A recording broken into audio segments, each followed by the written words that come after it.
ముంబైలో హిందీ పాటలకు గాను లతా మంగేష్కర్తో పోలిక తెచ్చుకున్న గాయనిగా ప్రసిద్ధి పొందిన సుమన్ కల్యాణ్పూర్ కన్నుమూశారు. గాయనిగా ఎంతో ప్రసిద్ధి పొందిన సుమన్ కల్యాణ్పూర్ 2023లో పద్మభూషణ్ పురస్కారం అందుకున్నారు.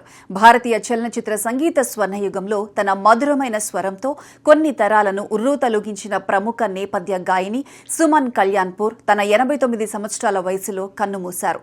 గత కొంతకాలంగా వయో సంబంధిత అనారోగ్యంతో బాధపడుతూ ముంబైలోని తన నివాసంలో తుది శ్వాస విడిచారు.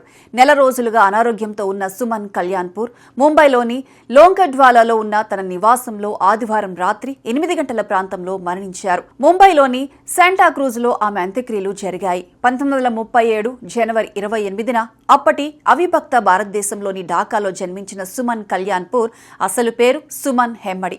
1950ల ప్రారంభంలో తన సంగీత ప్రస్థానాన్ని ప్రారంభించారు. 1954లో విడుదలైన మంగు, సుక్రాచి, చాందిని చిత్రాలతో ఆమె గాయనిగా అరంగేట్రం చేశారు. హిందీ, మరాఠీ, బెంగాలీ, గుజరాతీ సహా పలు భాషల్లో కలిపి 700 నుంచి 850కి పైగా పాటలు పాడారు. సుమన్ గొంతు మాధుర్యం దిగ్గజ గాయని లతా మంగేష్కర్ను పోలి ఉండటంతో ఆమెను అభిమానంగా మరో లతా అని పిలుచుకునేవారు. నానా కర్తే ప్యార్ తుమ్ హీ సే, ఆజ్కల్ తేరే మేరే ప్యార్ కే, నా తుమ్ హమే జానో వంటి ఎన్నో అజరామమైన గీతాలకు ఆమె ప్రాణం పోశారు. మహ్మద్ రఫీతో కలిసి ఆమె దాదాపు 140 యుగళ గీతాలను ఆలపించారు.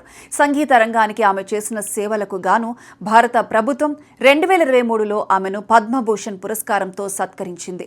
ఆమెకు కుమారుడు చారుల్ కల్యాణ్పూర్ ఉన్నారు. సుమన్ కల్యాణ్పూర్ మృతి పట్ల పలువురు ప్రముఖులు సంతాపం వ్యక్తం చేశారు. ఆమె మరణ వార్త అత్యంత హృదయ విదారకమని ఎన్సీపీ నేత శరద్ పవార్ పేర్కొన్నారు.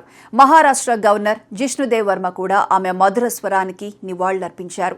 ఇటీవలే మరో దిగ్గజ గాయని ఆశా భోన్స్లే మరణించిన నేపథ్యంలో సుమన్ కల్యాణ్పూర్ అస్తమయం భారతీయ సంగీత ప్రపంచానికి మరో తీరని లోటు అని సంగీత విశ్లేషకులు అభిప్రాయపడుతున్నారు. మహ్మద్ రఫీతో కలిసి ఆమె దాదాపు 140 యుగళ గీతాలను ఆలపించిన విషయం తెలిసిందే. సుమన్ కల్యాణ్పూర్ మృతి పట్ల పలువురు ప్రముఖులు సంతాపం తెలిపారు. ఆమె మరణ వార్త అత్యంత హృదయ విదారకమని తెలిపారు. ఆమె మరణం ప్రపంచానికి మరో తీరని లోటుగా పలువురు తమ సంతాపాన్ని వ్యక్తం చేశారు.